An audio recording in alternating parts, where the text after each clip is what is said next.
Valérie Pasquet, bonjour. Alors, vous êtes vous aussi une des fidèles du temple protestant Place Rigaud, donc je rappelle un temple qui date de 1876, un temple qui n'est pas un bail amphithéotique, mais bien qui dépend de la loi de 1905 sur la mise à disposition, sur l'affectation. Donc, expliquez-moi pourquoi la différence entre un bail amphithéotique, on va faire un peu de... Puisque ça doit être la bibliothèque de droit, non mais je plaisante, mais comme ça va être la bibliothèque de droit, en quoi une affectation, ça n'est pas un bail amphithéotique et autant on a dû rendre Hong Kong et Macao, autant on ne rendra pas ce temple, en tout cas sans se battre avec férocité. Alors, je ne suis pas juriste, je ne vais pas vous expliquer toutes les finesses juridiques, mais un bail amphithéotique, comme son nom l'indique, Oui. le mot bail, il a donc Ouais. un temps donné, Ouais. qui est souvent très long. Le nôtre, Amphithéotique, ça 100 ans, hein, 99 voilà. ans je crois, comme Hong Kong. Comme le Campo Santo. Alors, contrairement à l'affectation où là, c'est ad vitam aeternam. Ouais, Donc, c'est-à-dire que les murs appartiennent à la municipalité, ouais, mais le lieu est affecté ouais, au culte, en l'occurrence là le culte protestant. oui, oui. Et ça, cette affectation, elle est C'est comme une à église. durée indéterminée. Ouais. Bah, un temple, c'est un peu une église. Non, Chez mais- les protestants, on l'appelle le temple. Oui, non, ce que je veux dire, c'est que si ça avait été une église qu'on allait transformer en bibliothèque, ça aurait choqué les gens, parce que, non mais c'est psychologique. Ouais. C'est l'équivalent de la transformation d'une église et d'un lieu qui est toujours un lieu de culte. Alors, c'est toujours un lieu en activité et avec des activités cultuelles. C'est-à-dire qu'une fois par mois, vous pourrez le voir tout de suite. Oui, là, on fera la ici, dans photo, l'affiche, ouais. Il y a un culte de midi, pause midi, Ouais, tous les premiers jeudis du mois. D'ailleurs, jeudi, là, Ouais. venez, entre midi et quart et midi et demi et 13h15. ouais, Il y a eu un culte d'ailleurs le 3 février, avec beaucoup de monde. ouais. Voilà.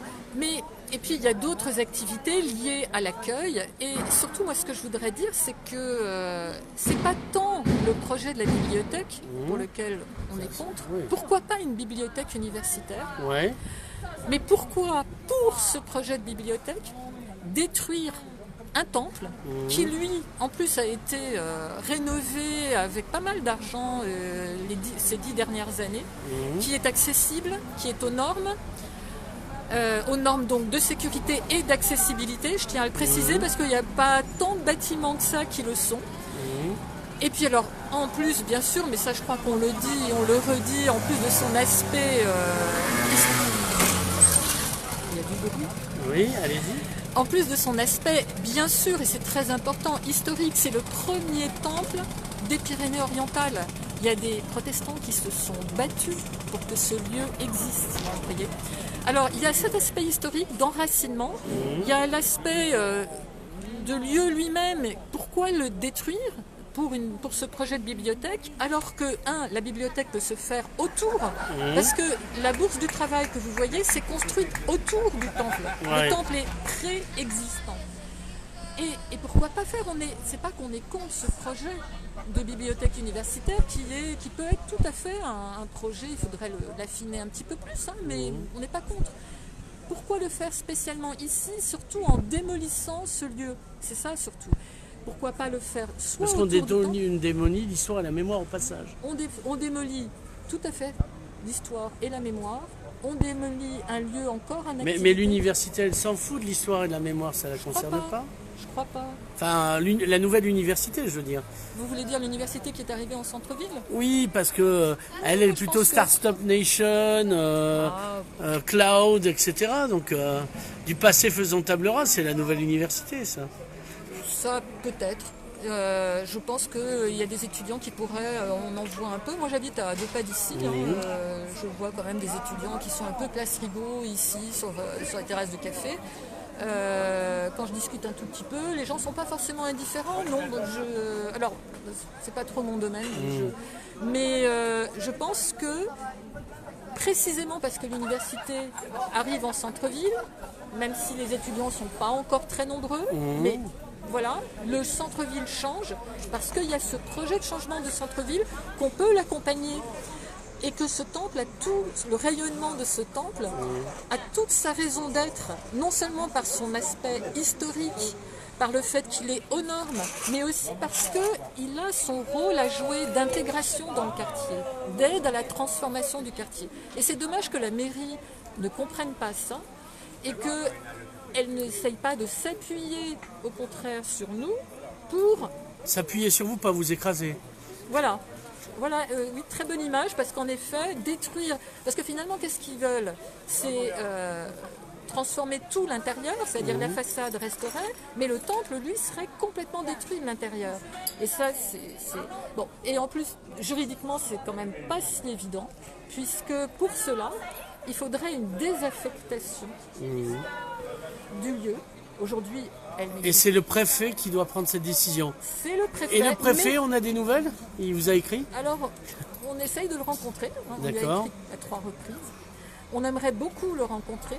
Mais je pense qu'il a en tout cas les éléments juridiques suffisants, sachant que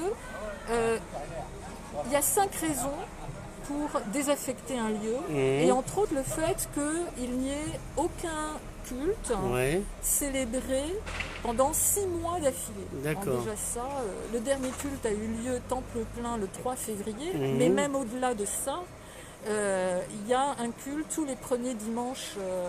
Alors ça s'appelle culte pause midi, parce que justement c'est ouvert au lieu, au quartier, mais c'est un culte. Donc il y a une activité cultuelle tous les premiers jeudis du mois. Et puis en plus, il y a des cultes ponctuels, comme on a vu le 3 février. Donc déjà, ça, c'est une raison. L'autre raison pour laquelle on peut désaffecter un temple, c'est que l'association cultuelle à qui il est confié soit dissoute. Or, elle n'est pas dissoute, elle existe, cette association. Une autre raison, c'est également que le lieu s'écroule et pose des problèmes de sécurité, ce qui n'est pas du tout le cas, bien au contraire. Là. D'accord. Oui, non, c'est bon. Non, mais voilà. Donc ça, on essaye de faire passer ce message au préfet, à la mairie. On est prêt à les rencontrer. Et est-ce que vous êtes prêt à rencontrer le président de l'université? Pourquoi pas? Vous iriez jusqu'à... Je crois d'ailleurs qu'il y a une équipe de la communauté protestante qui avait dû essayer de le rencontrer l'année dernière. Oui, et qui a réussi. Parce que dans essayer, il y a essayé, mais... Alors, oui, donc, moi, je ne suis pas dans... Oui. Voilà. Est-ce qu'ils ont rencontré directement le président de l'université? Je ne sais pas. En tout cas, ils ont... Mais bon, rien n'empêche de le rencontrer, en tout cas, avec plaisir. Ouais, en même temps, si on rencontrait les 3, ça serait gagné, quoi. Ça serait pas plus mal. Préfet, maire et président de l'université. Ce serait bien qu'il y ait de la concertation. On est en période de grands débats. Ça, c'est vrai. Et faire comprendre que nous avons un rôle à jouer dans l'intégration et la transformation de ce centre-ville. De par l'emplacement sur la place Rigaud, ça c'est quelque chose que nous tenons, auquel nous tenons, par son enracinement local. Moi j'ouvre souvent le temple quand je suis ici, quand j'ai un peu de temps, je vais travailler là. Et les gens qui passent une tête, qui regardent, souvent ils ne font pas partie de la communauté protestante, mais de loin, ils savent qu'ils ont un grand-père protestant et donc ils disent « Ah, mais bon, enfin, les gens sont sensibles à ce lieu. » Et en plus, il y a une super sonorité et c'est un lieu qui est incarné, qui est habité. On y est bien.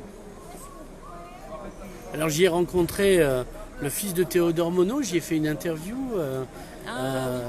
Donc c'était très agréable. Au moment de... Non, ça n'avait rien à voir. Puis Serge Assier, photographe de la Provence, est venu pendant des années exposer des très belles choses. Donc voilà. Et puis tout le quartier nous soutient aussi. Oui. Les restaurants, oui. Voilà, parce que eux aussi, on leur a vendu une masse d'étudiants qui n'est toujours pas venue. C'est un peu, du point de vue des étudiants, c'est un peu le désert des Tartares. Mais oui, et puis aussi ils se demandent, mais attendez, d'abord d'avoir des échafaudages ici pendant pas mal de temps, pourquoi détruire quelque chose qui fonctionne et qui au niveau des travaux est bien, pourquoi détruire? Voilà. Et l'université peut-être être autour. Il reste beaucoup de place. Oui, Ou oui. ailleurs dans le quartier. Suffisamment de maisons qui s'écoulent à Perpignan, je crois. C'est vrai. Donc Valérie Pasquet, merci. Eh bien, on donnera la suite de vos aventures plus tard.